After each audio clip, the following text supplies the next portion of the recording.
Welcome to Contractor Cuts, where we cover the good, the bad, and the ugly of growing a successful contracting company.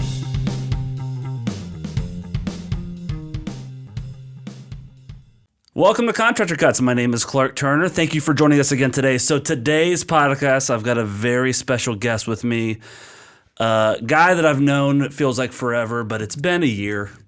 His name's Fred Mancuso. Good. Thanks for coming on, Fred. My pleasure. My pleasure. Thanks for having me on the podcast, and thanks for flying in to Chicago today. Absolutely. So we're in Chicago, home of FM Contracting, Freddie's own construction company, and today we're going to break down where Freddie came from, what he's doing, what's been going on. He's going to give you some insight, some background on the retreat. He came on the retreat last year as a first-timer. First time we met was on the retreat last January. Correct. And then we're going to kind of cover your ups and downs starting. I mean, I think Freddie, I wanted him to come on the podcast because you are a very typical contractor in the way that you started and the way that you transitioned, but you've kind of gone over the hump of the hardest transition. And so I wanted to kind of focus on what makes that different. What did you do? What did we build over the last year that got you out of the truck and sling and paint all the way to how you're full-time general contracting now? So it's kind of the most difficult spot for contractors is that transition from doing the labor to not doing labor anymore. And I think you did it very well. And so I think that's a great spot that we're going to talk about today. But let's get started at the beginning. Like, how did you get into this? How did you become a contractor? What's kind of your origin story in this industry? Totally. Yeah. So I grew up in New York. My father was a general contractor and still is a general contractor for the past 45 years. Wow. He's owned FM Contracting since 1980. Wow. So I kind of grew up in the business. Yeah. My father always wanted me to follow suit and be a general contractor and show me. He's literally a master craftsman, and he worked for Home Depot for 20 years. Wow. Which was pretty cool while we were growing up. He had a window and door company. Yeah. But then eventually transitioned to building bars and restaurants and really honed in on his craft throughout the past 45 years. But He was a one-man band. Yeah. Forever. His whole entire life. Yeah. So and still is. He's 65 years old, still working 6 days a week. Wow. Yeah. So he always pushed me to learn a little bit here and there. And I tell you the truth, growing up, I didn't want to get into the trades. Yeah. I really didn't. You probably saw the grind that he was in and under, and was that it, or was it more just like, I want to try something different, something new? For sure. I think I wanted. It was a little bit of both. Yeah. I would say. So I saw the grind. I saw that he was working every day. Getting up early in the morning. Sure. Maybe he just wanted to get away from my mother. But he's still working 6 days a week, which is pretty crazy. Yeah, and I just saw the grind. I saw how hard he worked all the time, and I always thought to myself, I'm like, why don't you have a helper? Why don't you have someone to be there with you and that you can delegate? He just was like, he's like, I don't like working with anybody else. He goes, I know what I need to do every day. Yeah. I talk with the customer. I know how to sell jobs, but I really, I hate having responsibility for somebody else to show up late or, Sure. Having to, track people down. People don't show up, and he just didn't want to have that kind of lifestyle. I mean, it's a totally different skill set too. There's a big difference of doing the work and managing people and dealing with the back end type stuff. So yeah, that makes a lot of sense. So completely, you didn't want to get into that. No, I didn't. You got out of the house. You grew up a little bit in your 20s. What did you start doing? For sure. Yeah. So right out of high school, I actually went to culinary school. My mother's a really good chef, really good cook, and my nonna, taught her pretty much everything. Yeah. And so I really love to eat. So I was like, might as well go to culinary school. So I went to my first culinary school right out of high school, called Lorenzo Walker. It was just a trade school. And then I graduated from there, and then I went to Johnson & Wales University, and I went there for 2 years. I actually didn't graduate, but I was working full time, going to school full time, and partying full time. Yeah, I was. It was in Miami. It was Johnson & Wales Miami campus. It's not there anymore, but it was it was a little rough for me. Yeah. I think I caught pneumonia in the middle of the summer. It's just one figuring year. out life, what this is. Yeah. Totally. And, growing up, working in the restaurant business and having friends that own restaurants or friends' parents that own restaurants who are like, don't get into this. And I'm like, but I love eating and I love, being creative and having a trade that, that I had a passion for, which I still do, but in a different way now. And now I just cook at home for Olivia. Yeah. So, basically, in 2020 hit, I was worked as a chef for 15 years, and I was working nights, weekends, holidays, and I missed out on a lot, even through my marriage. We got married in 2019, but we were together since 2017, and I wanted a different lifestyle. I wanted to be able to manipulate time. I wanted to be able to start my own company and really hone in on something that I knew that I wasn't going to be married to. Like I was beat up. To tell you the truth, when COVID hit, it was actually a blessing for me. I'm sure. Oh, I mean, being a chef is great, but it's a totally different lifestyle than anybody else has in the world. It feels like to be married and to be in a relationship and be a chef and be in restaurants. It's like opposite schedules, I would think. Like she's up in the morning and you're not waking until the afternoon, and you're gone when she's ready to hang, and Totally. You just miss each other. Totally. So I think we were going to go out one night, and Olivia was ready to come pick me up, and from work, and I was just doing my rounds at the restaurant, and one of the coolers was like 60 degrees. So I'm like, oh shit, I have to call a cooler company, and I got to go outside and tell Olivia that I'm going to probably be here for the next 3 hours. So I did that. She was literally in tears because this was happening all the time. Yeah. And I went back inside, did what I had to do, called the company. They came out, and I was there, moving stuff over. I had about $30,000 worth of food in one cooler, and had to, transfer it over to the other. And so I was probably there till like 1 a.m. And came home, and obviously she was upset, and I'm like, I had to do what I had to do. So I woke up the next morning, and I got a phone call from the restaurant owner at 6:30 a.m. And I'm like, hey. He goes, where are you? I'm like, what do you mean, where am I? I'm like, I left at 1 o'clock in the morning last night. I've did my due diligence. Like I'm falling asleep. Right now. Literally. Yeah, I'm trying to rest before I go into work at 12 o'clock. You need to come back here. I'm like, no, I'll call one of my sous chefs and he can come there. Yeah. No, but you need to come here now. I'm like, I'm going to rest for the next 2 hours and then I'll come in. Yeah. And then I left the house. I remember Olivia was still really upset. I got on, I took it during summertime, so I took a bike. I was taking a bike to work in Chicago. And halfway there, I'm like, what the fuck am I doing? Yeah. What am I doing with my life? Yeah. So I turned around, I shut my phone off. I went back inside. I said, I'm not doing this anymore, Olivia. And she goes, really? And then we went to the mall and spent like $1,000. And I quit my job. Yeah. And that was the turning point, I think, of me kind of thinking like, hey, like I need to do something else. Yeah. Whether that's, painting fences, which I was for $20 an hour for like 3 months, or doing something with my hands or being creative. COVID hit, and did Olivia have a job at the time? She did. Okay. Yeah, she did. Thank God.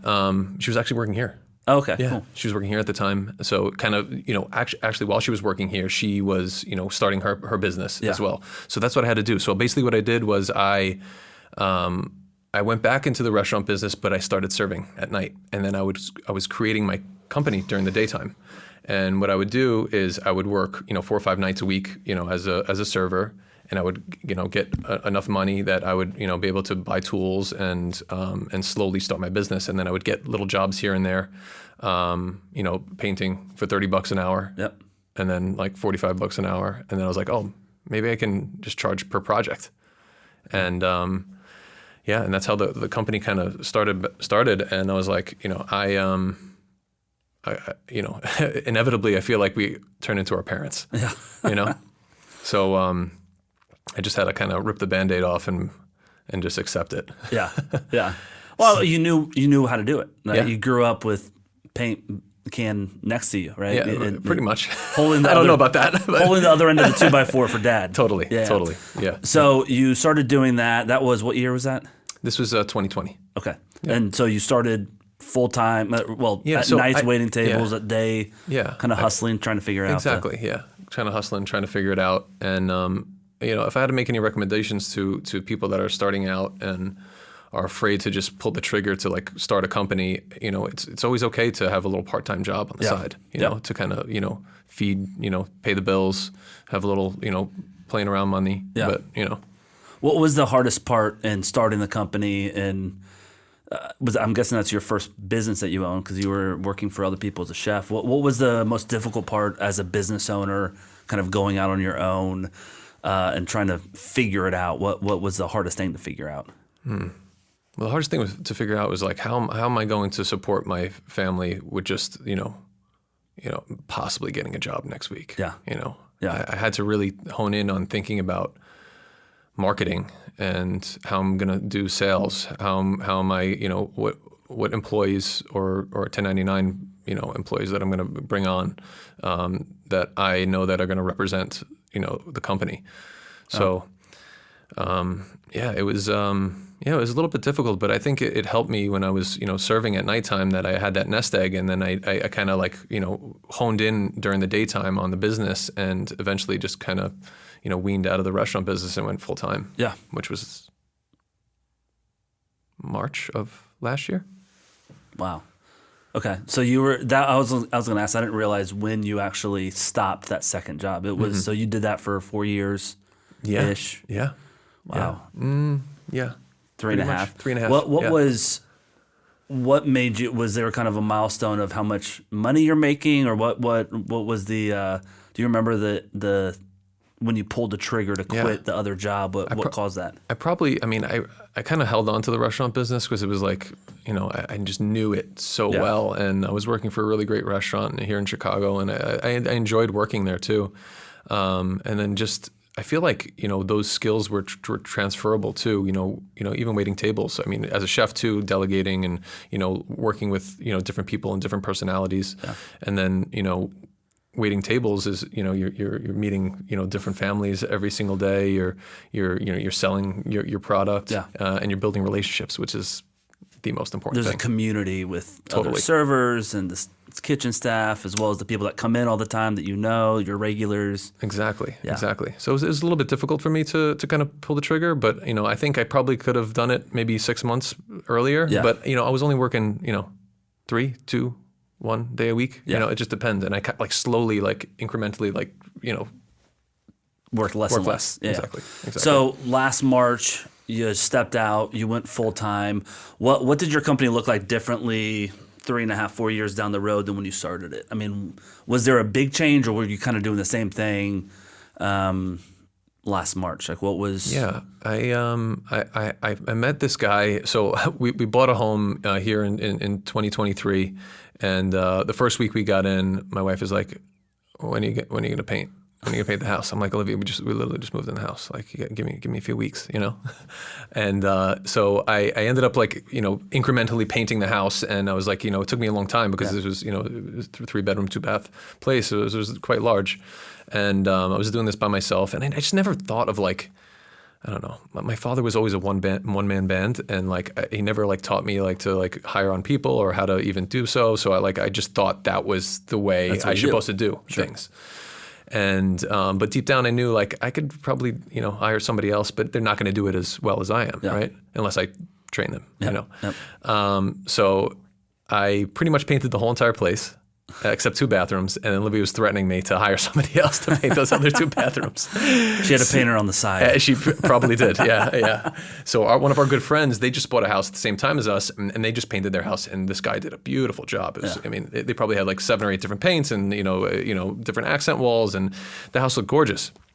So Olivia's like, why don't we just call him up and see if he can just come help us? And I was doing my business on the side, and I was still working at nights, and she still wanted me to paint in the house. Yeah.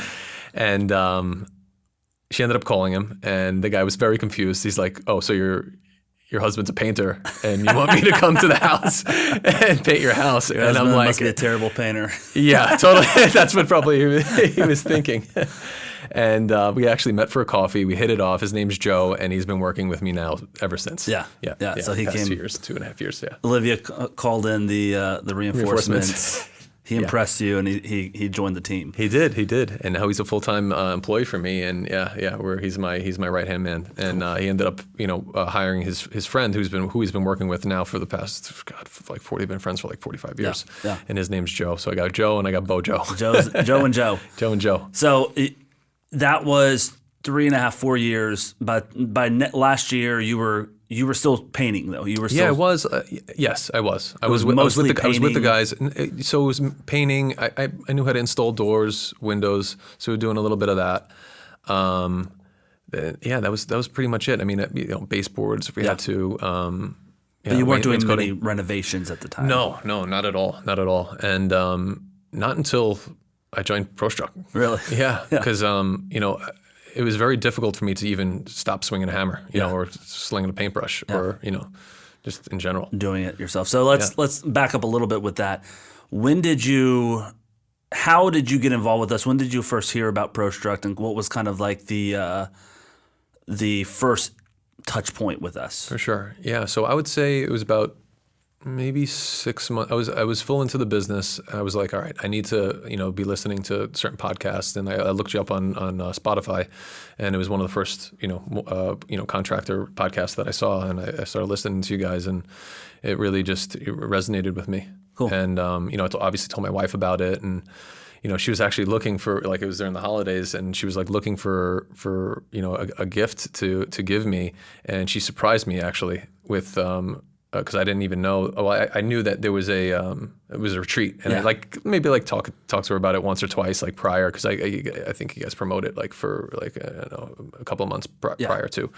But I told her about it, and then I think it was on Christmas, and she was like, "Yeah, I surprised me with with the retreat and plane tickets and he's like, yeah, let's go, let's do it." Things you're happy about it now. At the time, were you like, Olivia, what are you doing? I haven't even talked to these guys yet. Not really. I was open to it. I feel like, I don't know.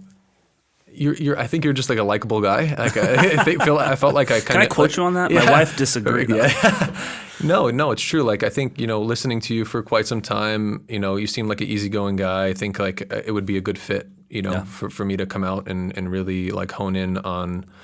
Developing systems and writing things down and being more organized. Yeah. So you came on the retreat. We met before. I mean, we did a Zoom, I think. We did, yeah. Maybe right beforehand to kind of get to know each other. Yeah. You came on the retreat. Tell me about your retreat experience. Good, bad, ugly. Kind of what was your experience? It was great. I mean, we were in Nashville. You rented out that really beautiful space. Yeah. Everybody was really, really nice. Everybody was coming there to learn and to hone in. I've had some focusing issues, I would say, a majority of my life. And I was like, how am I going to really hone in and be able to focus and write things down and set myself up for the rest of the year. Yeah. I was a little, I don't know if nervous is the right word. I think I was just, I just didn't know if I was able to process or do that. Yeah. And I think how everything was structured was really, really nice. And plus, you brought your espresso machine, which really thoroughly helped me. One of the other guys that came on, Sean, who came on the retreat too, who's been with us forever, but he went out and bought that same espresso machine that I brought. Awesome. And now I gotta buy one too. He's texting me. He's like, "How do I use this thing?" Yeah. So, anyways, it was a hit. The it's espresso great. machine. My family's from Sicily, so I really need to buy a really nice machine so I can just get beans shipped and I can start. Yeah, you got to get pretentious barista on the side. You got to be super pretentious. This is yes. I rarely have Starbucks these days because I know. You got to be pretentious with the high end coffee. So, all right. Sure. So you it's came important. on the retreat. You learned some stuff on the retreat. I think from my experience of you on the retreat, you were a sponge. I mean, I feel like you didn't know what you don't know. And so there was a lot of times on the retreat, and again, it was 2 days. It wasn't a week long. But I remember throughout it, there was a lot of like, oh my God, yeah, why didn't that's right. I got to do that and I got to do that. So I felt like on the retreat, you kind of had some large steps from my perspective in terms of like zooming out and seeing what bigger picture should look like for your company, as opposed to just living in the weeds and being like, this is where we're at and it's all I know. Right? Does that resonate? 100%. 100 definitely resonates. So I would say off the bat, like I didn't even know what subcontractors were, Yeah. to tell you the truth. Cause like, I was like, oh, like now I can hire somebody out and make some money off of it. Yeah. Like I can hire a plumber, I can hire an electrician, I can hire flooring guys that like, I can probably get a cut off of that too. And I can start doing other things other than, painting and installing windows and doors. Yeah. Profound. Yeah. Like, Yeah. But it's silly because like, I mean, obviously being in the restaurant business for so many years, there's these like little things that like you don't think about when you're in it, Well, and I think the original conversation with you too of that is like and I think what you just said is where I've seen a lot of guys kind of go wrong with the sub side is, and I'm not saying you did this, but I think there's a big key to what you just said. A lot of people think, well, I'm just going to be a middleman. I'm going to find the work and I'm going to sub it out to that guy and that guy's going to do the work. And there's a difference of running a job as a middleman and subbing everything out to people and running a company as a general contractor to where it's my vision, it's my project, it's my quote, it's my numbers, it's my client. Yeah, you're a sub, but I mean, all of my subs are in our companies are just like employees. Like they're treated well, they're taken care of. We work as a team, and it's a team effort. It's not you work for me or I'm just subbing this out. You deal with the client. I took my piece and now you handle it. But it's I'm going to do this part of the effort. You do this part of the effort. And I think that was something that you started sorting out on the retreat of like, oh, that's their role and that's my role. And that's why this happens. And I could do that. I can have that guy go do that. Totally. Yeah. And I think majority of people too, it's difficult for them to go out and sell the job and get everything set up and get everything sorted and get everything organized. And just like you said before, like people call me boss and I'm like, I'm not your boss. We work as a team. And if you need something, my phone is always open. My door is always open. Yeah. And that's super important. And that's how you have longevity too, with subs and employees. And the guys that view subs as a separate thing, almost a tool. Yes. Those guys don't make it. The way that you like the way that I want subs to be in a company is they are treated better than employees, because employees I'm trying to pay the least amount and get the most work out of them. When I move someone to a subcontractor or when I have subs set up, I want them to make the most money because I'm making a percentage on top of that, and I want them to make good money to where they're coming back next week. Totally. Right. And so it's the opposite. If you treat it right, it's the opposite of how it feels on the outside. Because I've had a lot of guys like you, like with the Joes. How do we transition them to subs, or how do you were going down the path of a bunch of employees in house. Yes. And I was like, well, now I'm now a babysitter. I'm doing all this other stuff, and I'm trying to pay them, and they did that, and who's going back to fix it because I already paid them to do it, but they've and all of that stuff that you're wrestling with, where it's like, hey, let's treat these guys really well and make them subs, or let's try to figure out how to really build the company this way. So totally, that's great. So you left the retreat. What was the conversation with Olivia the day you were leaving the retreat? The first day you got home, you got back from the retreat, you walked in the door. What's the conversation about your company? I think it was like, hey, like I really need to hone in on not working like on job sites. Yeah. And I really need to, I didn't even download your software yet. So I downloaded the software and I really like took time to because I think it was on Joist or something like that at the time. But this is like, I mean, it's on another level of what you guys do. And I knew that I needed more structure. I knew that, and I had a game plan now for the rest of the year. And I knew how much money I was going to make or I was going to shoot for, which I did. And I had a game plan of exactly what step by step I needed to do. Yeah. And so the first couple of weeks, when I came back home, I obviously was working here and there with them, and then I was like, all right, now I need to hone in on I'll be on job sites Monday, when we first start, and the last day or Friday. Yep. And that's what I kind of slowly transitioned to after the first like couple of weeks, which was very difficult for me because, you know, I mean, just with everybody else, like you want to be in control all the time, but you have to sometimes you have to let go if you want to grow. You're also an extrovert. And Yes. you get energy from being around people and Totally. meeting, and like when we were talking about the restaurant earlier, like what you got out of being a server there was you didn't mention the dollars, like it was a community aspect, and sure. you lose that a little bit, right? And so there's some of that of strategically building this of like I'm not going to fill that bucket here as much, and that's okay. Like if you want to, like I remember earlier on conversations like. Great, go meet that client out for coffee on Saturday, but we're not driving out there on a Wednesday just to say hi. Yeah. Right? And so it's like we're only go to the job site when you're needed at the job site. And this is when we go and this is when we don't go. And I thought that was a big jump for you in terms of like clicking like, my time's more valuable. Totally. I can spend my time doing these other things that makes money for the company versus just driving around the town hoping to, you know, pop in on the job site and just show my face. Yeah. My life is so much freer too. Yeah. Like now I can go to the gym at 12 o'clock if I want to. You know, I mean, sometimes, you know, shit hits the fan, or, you know, things happen, but I try to structure my days at night. I write everything down hour by hour. Yeah. This just works for me. And I have so much more free time now, and even, you know, free time at home to, you know, if I want to cook for Olivia or if I want to have a hobby or I want to do other things. If I didn't go into the program, I would not be where I'm at right now. I'm so much more happier. Cool. That's awesome. Tell me about this last year. You came in, you left the retreat. I think you called me or I called you like 3 or 4 days after the retreat, and you're like, well, I guess I'm going to do coaching. I remember the call. You're like, all right, I'm going to do it. And I'm like, you don't have to, bro. Like, that's up to you, man. We'll see you next January. I fight with myself. That's why.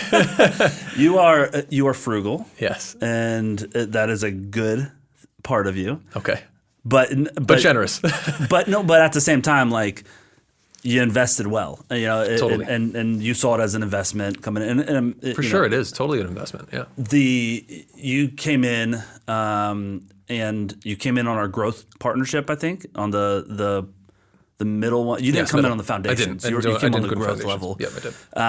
Which we negotiated and kind of talked through which one you should be on. For sure. And then you guide me in the right direction too. Yeah. And it's not like, oh yeah, this is what you should do. You know, it's you know, it's what you feel comfortable with. You know, you weren't ready for the executive level yet. I mean, you were at a spot to where it was like training wheels. Right, we got to get things running. Got to get things moving. Tell me about the last year, kind of from your perspective of coaching, but also like growth internally for your company. Yeah. So I mean, I started at the middle tier, and I probably should have I wanted to do the higher one, but I think I was making enough money that I could afford it, but like I was just afraid that, you know, oh man, this is a large investment. The thing is when you're making an investment you're making an investment with people that have been there and done that. It's and especially if you listen to the podcast too, like there's so much knowledge. There's so many things that, you know, you have been through. You know, everybody else in your you know surroundings has gone through so much. You know, how many years have you been in this business? 20 years. I mean, and it shows. So, you know, it was difficult for me to kind of even make a decision to make that investment, but it was probably the best decision I ever made. Cool. Probably the best decision. It's great. I'm not paying him to say this, but I appreciate that. I needed systems. I needed structure. I needed a good software that I could plug everything in, that it will, you know, save everything for me and have it organized. And even with, subcontractor agreements and CEAs, I mean, I never even thought about, you know, having these, you know, kind of systems in my life. And it's just like, I don't know how to not have those now in my life, you know? Yeah. So, you know, it took me, 6 months until I kind of something like that went into the higher. Well, and I, like from the beginning, I thought you shouldn't have started in executive. I wanted you to start on the growth, the lower level, because you you didn't have any of that stuff. Like we needed to get the base level stuff for you put together, and then you kind of brought it. It got to a spot to where we both I think at the same time were like, I think it's time to go, because like we were talking once a month, and you're like, I need a lot more than this at this point, and Totally. At the executive level, and if you're just a podcast listener, our executive level is where I'm kind of a fractional COO for the company. We meet every other week. It's a on call, 5 days a week. You need something, text me. We'll talk about it. It's like we're business partners. I just don't own the company, which is my favorite level, because then it's kind of unbridled. I don't have to throttle back my time because you're not paying for it, which is great. But when you got to that spot, it was, all right, you've got everything in place. Let's pour gas on this fire, and let's start working towards your first project manager hire. And let's start working towards that. And like there was a bunch of stuff that was like, we need to really we need to double down the time spent on working on the company. Totally. So I think that was like July, August ish. Yeah. So maybe 7 months. Yeah. 7 months. So, But I'm so glad that I upped it, because I really needed the help. I really needed the guidance too, because you have all these problems. You get I had multiple jobs. I was prior to starting with the mentorship program, I was working on one job. Yeah. And I was working with the Joes, and I was just slinging paint, and we were just we were making good money, and it was prosperous. But I knew that this, for the long run, this was not going to be this was not going to work out. It was not going to be sustainable. Yeah. Well, and you had zero pipeline. You were working pipeline. What job am I doing tomorrow? For sure, and it's scary, because it's like am I going to be able to work next week? Which I always was. I thank God I have a wife that works in marketing. Genius, She's literally a marketing genius, and and it worked out. But not a lot of people have that, and sometimes you have to invest in yourself to have that structure to give that peace of mind, because then you can look, a month down the line, 2 months down the line, 3 months down the line, and know that, I got this set up, I got that set up, and it just gives you, peace of mind, and you feel like you're, I'm a well-oiled machine, What do you think? You're a year into this. You're in the exact same, about almost the same week as when you signed up for the retreat last year. Yeah. Going into the retreat this year, what's the mindset versus going in last year? Oh man, it's another level, I would say. Yeah. I mean, I probably more than doubled my income from last year. I have multiple subcontractors, I would say, from that are working like full time with me. 10 guys, I would say, which is awesome. I'm almost at the point now that I need to hire on a PM. I'm thinking in the next 4 to 6 months. Yep. I think that'll be, so that's what we're going to be working on, coming into the new year. What I have to get to that point is I got to be making $100,000 a month. I would say in revenue, which we're almost there. But consecutively for 3-4 months, would you say? Yeah. It's going to be 3 months, 6 figures. Yeah. Which I know for a fact, like I know for an absolute fact that we're going to get there. Yeah. I mean, we're doing full kitchen remodels, we're doing bathroom remodels, we're doing additions now. I just actually put in for I didn't have my general contractor's license here in Chicago, but I just actually mailed it in last night. Nice. Because I was showing up today and you had to get it in. Absolutely. Exactly. Yeah, exactly. Exactly. You put the pressure on at the last minute. I think I showed up to the post office at like 4:58 last night and just got it in. Heck yeah. That's awesome. Yeah. So looking forward, 2026, we're hiring. We're going to try to double from where you're at right now. Totally. I'm excited on the retreat because what I like to do on the retreat is for the guys in coaching, I spend a lot more time prepping in terms of like, what's my game plan for you? Like, what do I want for FM contracting in 2026? And I think it's kind of turning the volume up everywhere. I think you've got a lot of processes in place. I think we don't need to get into the nitty gritty of it, but there's a few processes I really like. We've talked about a lot, like handling payments from clients and some other stuff that we want to really, really kind of tweak those processes for you. But I think there's probably 7 to 8 things we need to get in place, and then you're ready to hire. And so I think it's building up that pipeline for the first 3-6 months of 2026 as we roll around into the new year, and then as we hit those milestones, boom, let's start interviewing and bring someone in. Yeah, So. yeah. Will you come in for those? Yeah. Wow. So there you go. part of the executive level is you get I'm like on your executive team, and so you bring me out once a year. We can do more than once a year, but I come and like I did with one of our other guys that we just hired someone a few months ago. I went there for the first 2 days of training the new employee. Yeah, that's awesome. To where it's like, hey, let's because that's a third job now, right? You know how to do the work, and then you start managing the work, and then hiring and managing an employee is a totally new set of skills that you haven't experienced yet. So that's a whole set of paperwork. That's a whole set of how do we onboard, how do you manage, how do you do weekly PAL meetings every Friday with them, how do we grade them, how do we give them rate, all that stuff is what we're going to be covering Q1 for FM as we start heading that way. So Which I'm super excited about. yeah. So final thoughts, and again, this isn't a talk good about ProStruct. I really appreciate all the kind words, but like final thoughts about 2026 for you. Like what's your final, like what are you excited about 2026? What's the big goals outside of a hire? I think we talked about potentially doubling your revenue next year is the goal. Yep. I don't know if we'll double. I think my goal for you is $2 million in revenue next year, which is a little less than double, but it'll probably end up being double. Yeah. And a higher. I think if we do those things, that's a slam dunk for you. Yeah. Yeah, you just really gotta hone in and be disciplined, because if you really want to join this community and this team, I mean, you really gotta put the time in. Yeah. You gotta put the man hours, and you gotta really want it, because you can lead a horse to water, but you can't make him drink, right? Yep. So I'm really excited.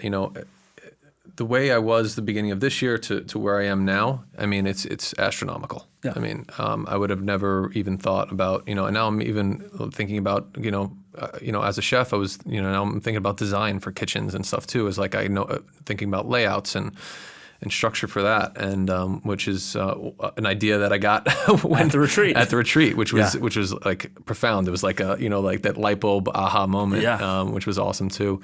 So I'm just I'm really excited to jump into the new year and start new projects and be disciplined, and when you're honing in on your craft, you feel more accomplished. Yeah. And by going to this retreat, you're gonna 100% leaving more accomplished. Yeah. And that's what else do you want in life? I mean, if you're in this business and you want to grow and you want to be successful, you need to invest. You need to invest time, and you need to invest money, and just do it, because it's going to be worth it. Yeah. No, I 100% agree with that. I think one thing, if you're listening to this and thinking about the retreat, one of the best things that I think we haven't talked about, that there's no way to like write on paper or capture, is also the community aspect of like the evenings of us hanging out and just talking about music, or like it's everyone, everybody that's in the same industry that are working together, struggling with the same stuff, building the same style companies. So it's a really cool way to come hang out. So if you want to come hang out with Freddie and me, we'd love to see you guys at the retreat in January. If you're not coming on the retreat and you just want to hop on our software, go to ProStruct360.com. If you want to come on the retreat, you can go to ContractorCuts.com. I will do a 30-minute phone call with you to make sure that it's a good fit for you. We want to make sure that it is every company that comes, we're a great fit for them and they're a great fit for us. But sign up for a call with me. I love to talk through it. I answer any of your questions about the retreat. And if you're interested in coaching and you can't come on the retreat, hit me up. I'd love to talk to you about that too. Cool. Thanks so much for joining me, man. Absolutely, man. Thanks for flying out, brother. Absolutely. I appreciate you. All right. We'll talk to you soon. Cool. Bye, guys. Bye.